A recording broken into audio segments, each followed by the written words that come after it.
Hello my dear friends and students. इस video में मैंने आज हिंदी के वाक्यों को नहीं लिया है, मैंने सिर्फ इंग्लिश के वाक्यों को लिया है और इन इंग्लिश वाक्यों के आधार पर, इंग्लिश सेंटेंसेस के आधार पर हमने प्रीपोजिशन के प्रयोग के बारे में चर्चा की है। हम अपने डेली लाइफ में बहुत से वाक्य बोलते हैं जिनमें प्रीपोजिशन के प्रयोग में गलतियां हो जाती हैं। बहुत से ऐसे वाक्य हैं जो प्रीपोजिशन के यूज से अर्थ भी बदलते रहते हैं। तो फिलहाल मैंने जो प्रीपोजिशन लिया है उस प्रीपोजिशन के बारे में आप जो है अच्छी तरह से इस वीडियो के माध्यम से जो हमने यूज़ बताया है उस यूज को सीखें और अभ्यास करें वाक्यों को बना करके। हमने इसमें बहुत सामान्य रूप से कुल 14 वाक्यों को लेकर के प्रीपोजिशन इन के यूज़ के बारे में अभ्यास किया है। तो आइए वीडियो को शुरू करते हैं और प्रीपोजिशन इन के इस प्रयोग को हम समझते हैं। हालांकि किसी भी प्रीपोजिशन के प्रयोग को कम समय में समझना इतना आसान नहीं है जितना कि हम अपने डेली लाइफ में समझते हैं। ये बार बार प्रैक्टिस के द्वारा, अभ्यास के द्वारा, एक्सरसाइज के द्वारा हम प्रीपोजिशंस के प्रयोग में पूर्णता प्राप्त कर सकते हैं। फिलहाल आइए देखते हैं एक एक करके वाक्यों को। जैसा कि आप देख रहे हैं, हमारा जो पहली हेडिंग है preposition in that follows certain nouns, यानी हमने इन वाक्यों में प्रीपोजिशन इन के प्रयोग को लिया है नाउन्स के साथ, यानी ये ऐसे नाउन्स हैं जिनके साथ प्रीपोजिशन इन का प्रयोग किया जाता है। अब जैसे देखें, पहला वाक्य है he lacks confidence in doing his work. He lacks confidence in doing his work. उसे अपना कार्य करने में विश्वास की कमी झलकती है, यानी विश्वास की कमी दिखती है, उसको अपनी कमी महसूस होती है किसी कार्य को करने में। तो यहाँ जो देखें नाउन है वह नाउन है कॉन्फिडेंस, और इस कॉन्फिडेंस नाउन के साथ हमने प्रीपोजिशन इन का प्रयोग किया है। और यहाँ इन के बाद जो वर्ब है उस वर्ब के फर्स्ट फॉर्म में आईएनजी जोड़ा गया है, यानी जेरंड का यूज़ यहाँ है। तो he lacks confidence in doing his work, वह अपने कार्य को करने में विश्वास की कमी महसूस करता है या विश्वास की कमी उसमें दिखती है। तो कॉन्फिडेंस जो नाउन है, इस नाउन के साथ क्या यूज किया गया? इस नाउन के साथ प्रीपोजिशन इन का यूज किया गया। हमारा अगला सेंटेंस है you left no difficulty in finding your house. You felt no difficulty in finding your house। अब यहाँ देखें, यहाँ डिफ़िकल्टी जो है हमारा नाउन है, डिफ़िकल्टी नाउन है और इस नाउन के साथ हमने प्रीपोजिशन इन का प्रयोग किया है और इन के बाद जो वर्ब फाइंड है इसमें आईएनजी जोड़ करके इसको जेरंड बना दिया गया है। तो he felt no difficulty in finding your house, you felt no difficulty in finding your house. तुम्हें अपना घर पाने में कोई कठिनाई नहीं हुई। You felt no difficulty in finding your house, तुम्हें अपना घर पाने में, खोजने में कोई डिफ़िकल्टी, कोई कठिनाई महसूस नहीं हुई। और जैसा कि यह डिफ़िकल्टी क्या है? नाउन है। जैसा कि आप नाउन की अगर पहचान के बारे में चलें तो आप जानते हैं कि टी वाई जिन शब्दों के अंत में आता है, जिन शब्दों के अंत में ई एन सी ई आता है, वह नाउन प्रदर्शित होते हैं, यानी नाउन होते हैं। आगे चलें, तीसरा सेंटेंस है I have gained enough experience in this trade. कह रहा है I have gained enough experience. अब यहाँ एक्सपीरियंस नाउन है, इस नाउन के साथ जो प्रीपोजिशन आया है वह है इन, प्रीपोजिशन इन है। तो आप देखें कि I have gained enough experience in this trade, मैंने इस व्यापार में एनफ पर्याप्त रूप से, काफ़ी, एक्सपीरियंस मीन्स अनुभव, गेंड मीन्स प्राप्त, हैव कर चुका हूँ। यानी मैं इस व्यवसाय में पर्याप्त रूप से, काफ़ी जो है मैं अनुभव प्राप्त कर चुका हूँ। तो यहाँ एक्सपीरियंस के साथ इन प्रीपोजिशन का प्रयोग किया जाएगा और यह हमारा हो गया। चौथे सेंटेंस को देखें। Mr Agarwal is an expert in writing script for the radios. Mr Agarwal is an expert in, तो यहाँ देखें एक्सपर्ट हमारा नाउन है और इस नाउन के साथ प्रीपोजिशन इन का यूज किया गया, प्रीपोजिशन इन का यूज किया गया। तो यह प्रीपोजिशन इन हो गया और राइट जो वर्ब है, इस वर्ब की फर्स्ट पार्ट में आईएनजी जोड़ करके इसको जेरंड बना दिया गया है। तो Mr Agarwal is an expert in, यहाँ पर देखें यह इन प्रीपोजिशन है, इन प्रीपोजिशन के द्वारा जो है नाउन को जोड़ा गया है। तो Mr Agarwal is an expert in writing except for the radios. Mr Agarwal जो हैं रेडियो के कार्यक्रमों के लिए स्क्रिप्ट लिखने में क्या हैं, एक्सपर्ट, मतलब माहिर हैं, कुशल हैं, चतुर हैं। फिर अगला हमारा सेंटेंस है have you last faith in God. अब यहाँ देखें हमारा नाउन है फेथ, हमारा नाउन क्या है, फेथ है और इस फेथ नाउन के साथ जो प्रीपोजिशन आया है वह इन आया है। Have you last faith in God, क्या तुमने भगवान में विश्वास खो दिया है, यानी क्या तुम्हें भगवान में कोई विश्वास नहीं है। तो have you last faith in God, क्या तुमने भगवान में विश्वास खो दिया है। तो फेथ जो नाउन है, इस नाउन के साथ प्रीपोजिशन इन का प्रयोग किया गया। तो आप इस बात को ध्यान में रखिएगा, कॉन्फिडेंस के नाउन के साथ, डिफ़िकल्टी के साथ, एक्सपीरियंस के साथ, एक्सपर्ट के साथ, फेथ के साथ जो है इन प्रीपोजिशन का प्रयोग हम करते हैं। अब हमारा अगला सेंटेंस है छठा सेंटेंस देखें। जो छठा सेंटेंस है वह है he showed in interest, he showed in हमारा छठा वाक्य है he showed no interest in the ordinary things of life.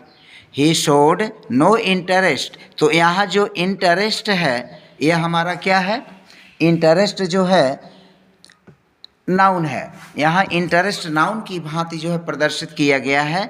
तो he showed no interest in, और इस नाउन के साथ हमने प्रीपोजिशन इन को क्या किया, जोड़ दिया। तो interest in, he showed no interest in the ordinary things of life, उसने साधारण जीवन के साधारण चीज़ों के बारे में उसने कोई भी रुचि दिखाया नहीं। यानी जीवन की जो साधारण चीज़ें हैं उन साधारण चीज़ों में उसकी कोई रुचि नहीं है, वह कोई रुचि प्रदर्शित नहीं किया। तो यहाँ इंटरेस्ट के बाद जो है प्रीपोजिशन इन का प्रयोग हुआ, he showed no interest in the ordinary things of life. फिर अगला देखें your progress in mathematics is very slow. अब यहाँ देखें योर प्रोग्रेस, यह प्रोग्रेस जो है नाउन है और इस नाउन के साथ प्रीपोजिशन इन का प्रयोग किया गया। तो your progress in mathematics is very slow, your progress तुम्हारी उन्नति, तुम्हारी प्रगति किसमें, गणित में, इन मैथमेटिक्स में इज वेरी स्लो, बहुत धीमा है, बहुत मंद है। तो your progress in mathematics is very slow, तुम्हारा प्रगति जो है, तुम्हारा जो उन्नति है गणित विषय में वह बहुत ही क्या है, स्लो है, धीमा है। तो हम प्रोग्रेस के साथ जो है इन प्रीपोजिशन का प्रयोग करेंगे। आठवां वाक्य है he does not like confidence, he does not like confidence in jumping. यहाँ पर देखें पुनः अगेन, जैसे पहले वाक्य में कॉन्फिडेंस आया था वैसे यहाँ भी कॉन्फिडेंस जो है नाउन है और इस नाउन के साथ प्रीपोजिशन इन का प्रयोग किया गया।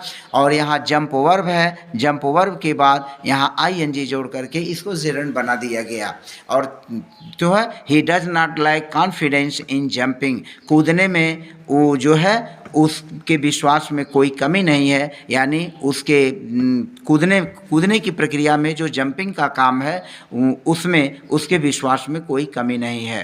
तो अब एक चीज़ यहाँ पर गौर करने वाली बात है, जो मुख्य चीज़ है, इस बात को भी ध्यान में रखें। जैसे पहले वाक्य में कॉन्फिडेंस के साथ जो इन के बाद डूइंग आया है, यानी वर्ब डू में आईएनजी लगा हुआ है, तो इन के बाद हम टू डू नहीं लिख सकते। डिफ़िकल्टी के बाद इन फाइंडिंग आया हुआ है, तो फाइंडिंग को हम टू फाइंड नहीं लिख सकते। फिर आगे चलें, in writing, expert in writing, जो चौथा सेंटेंस है उसमें आया हुआ है एक्सपर्ट इन राइटिंग, तो हम राइटिंग में से आईएनजी हटा करके टू राइट नहीं कर सकते। Mr Agarwal is an expert in to write, तो टू राइट हम नहीं लिखेंगे। और फिर जो हमारा जो क्या बोलता है आठवां वाक्य है जंप, तो जंप को हम टू जंप नहीं करेंगे। तो इस तरह से हमने देखा कि ये ऐसे नाउन्स हैं जो प्रीपोजिशन को इन प्रीपोजिशन को फॉलो करते हैं। अब हमारी एक दूसरी हेडिंग है preposition in that followed certain adjectives. हमारी जो दूसरी हेडिंग है preposition in that followed certain adjectives and past participle. तो इन वाक्यों में मैंने ऐसे एडजेक्टिव्स को लिया है जो एडजेक्टिव इनका जो है वो अनुसरण करते हैं, फॉलो करते हैं, और पास्ट पार्टिसिपल इनका, पास्ट पार्टिसिपल में भी इनका ही यूज किया जाता है। जैसे नौवां वाक्य है I am experienced in teaching children. I am experienced in teaching children, बच्चों को पढ़ाने में मैं अनुभवी हूँ। I am experienced in teaching children, बच्चों को पढ़ाने में मैं अनुभवी हूँ। अब यहाँ पर देखें, जो हमने वर्ब टू बी का यूज किया है एम, और इसके बाद जो एक्सपीरियंस्ड आया है यह वर्ब एक्सपीरियंस का पास्ट पार्टिसिपल है, यानी यह क्रिया का थर्ड फॉर्म है। यह जो है पीपी है, यह पास्ट पार्टिसिपल है। और जैसा कि आप जानते हैं पास्ट पार्टिसिपल भी एडजेक्टिव का काम करता है, तो यहाँ इनका यूज किया गया है, यानी इस पास्ट पार्टिसिपल के साथ प्रीपोजिशन इनका यूज है। तो I am experienced in teaching children, मैं बच्चों को पढ़ाने में अनुभवी हूँ। फिर दूसरा देखें were they not interested in going abroad. अब यहाँ पर देखें इंटरेस्टेड का जो यूज है वह पास्ट पार्टिसिपल की तरह जो है, और पास्ट पार्टिसिपल जैसा कि मैंने अभी आपको बताया कि पास्ट पार्टिसिपल भी एडजेक्टिव का काम करता है, तो यहाँ यह पास्ट पार्टिसिपल है, और यह पास्ट पार्टिसिपल के साथ जो वर्ब नहीं, जो प्रीपोजिशन आया वह प्रीपोजिशन इन का यूज किया गया, और फिर यहाँ गो में आईएनजी जोड़ करके इसको जेरंड बना दिया गया, और यहाँ टीचिंग में भी देखें आईएनजी जोड़ करके इसको भी जेरंड बना दिया गया है। तो were they not experienced in going abroad, तो were they not interested in, क्या ओवे रुचि नहीं लेते हैं, या क्या ओवे उन्होंने रुचि नहीं लिया या रुचि नहीं लिया था इन गोइंग एब्रॉड, मानो बाहर जाने में, तो क्या उन्होंने बाहर जाने में कोई रुचि नहीं ली थी, तो were they not interested in going abroad. तो यहाँ इंटरेस्टेड जो पास्ट पार्टिसिपल है इसके साथ प्रीपोजिशन इन का यूज किया गया। हमारा 11वां वाक्य है my sister was busy in her domestic work. अब यहाँ पर देखें my sister was busy in, अब यहाँ बिजी जो है यह एक एडजेक्टिव है। बिजी क्या है? एडजेक्टिव है, और इस एडजेक्टिव के साथ जो प्रीपोजिशन यूज किया गया वह इन यूज किया गया इसके साथ। तो my sister was busy in, my sister was busy in her domestic work, मेरी बहन जो थी अपने घरेलू कार्यों में बिजी मीन्स व्यस्त थी। तो यहाँ एडजेक्टिव जो बिजी है इसके साथ इन आया। 12वां वाक्य है she is deficient in mathematics. अब यहाँ देखें यह डेफिशिएंट जो है एडजेक्टिव है, यह एडजेक्टिव है, और इसके साथ जो प्रीपोजिशन आया वह इन आया, यानी जो एडजेक्टिव उस एडजेक्टिव के बाद हमने इन का प्रयोग किया। तो she is deficient in mathematics, वह गणित में जो है डेफिशिएंट है। फिर अगला वाक्य है the PN was found negligent in her duties. अब यहाँ पर देखें the PN was found negligent, यह नेग्लिजेंट जो है यह भी जो है क्या है? एडजेक्टिव है। यह क्या है? एडजेक्टिव है, और इस एडजेक्टिव के साथ प्रीपोजिशन इन का प्रयोग किया गया। तो the PN was found negligent in her duties, चपरासी को उसके अपने कार्यों के प्रति जो था क्या पाया गया? उदासीन पाया गया, कार्यरहित पाया गया। तो इस तरह से हमने एडजेक्टिव जो है कि एडजेक्टिव जो है नेग्लिजेंट, इसके साथ इन प्रीपोजिशन का यूज किया। और 14वां वाक्य है the trader is honest in his dealings.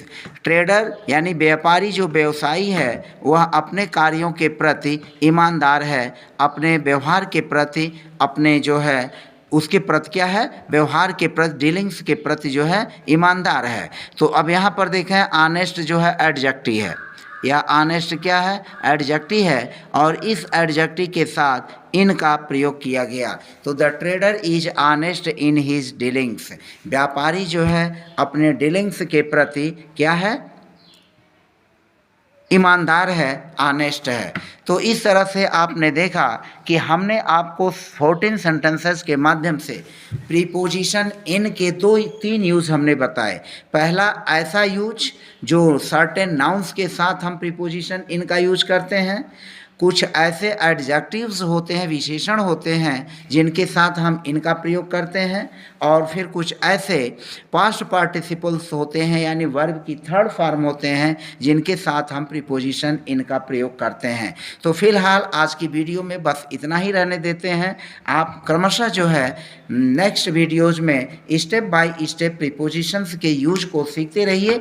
अगर प्रीपोजिशन इनके प्रयोग को अभी बताया जाए तो अभी वर्ब के साथ जो है, जेरंड के साथ जो है, इन्फिनिटी के साथ बहुत सारे ऐसे वर्ब्स हैं, जेरंड्स हैं, बहुत सारे ऐसे पार्ट्स ऑफ स्पीच हैं जिनके साथ प्रीपोजिशन इनका प्रयोग किया जाता है। तो फिलहाल क्रमशः धीरे धीरे स्टेप बाय स्टेप इन चीज़ों को आप सीखें ताकि आसानी से चीज़ों को समझ सकें। तो फिलहाल आज की वीडियो में बस इतना ही रहने देते हैं, मिलते हैं नेक्स्ट वीडियो में, और तब तक के लिए बाय बाय। यदि आप मेरे चैनल पर नए हैं तो प्लीज़ चैनल को सब्सक्राइब करना न भूलें, और एक लाइक कर दीजिए, प्यारा सा कमेंट कर दीजिए। तो मिलते हैं नेक्स्ट वीडियो में, तब तक के लिए बाय बाय।